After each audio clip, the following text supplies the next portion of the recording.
తెలుగు భాష తీయదనం, తెలుగు జాతి గొప్పతనం, తెలుసుకున్న వాళ్ళకి తెలుగే ఒక మూలధనం.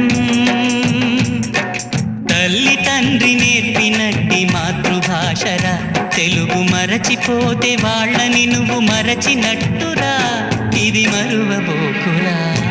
తెలుగు భాష తీయదనం, తెలుగు జాతి గొప్పతనం, తెలుసుకున్న వాళ్ళకి తెలుగే ఒక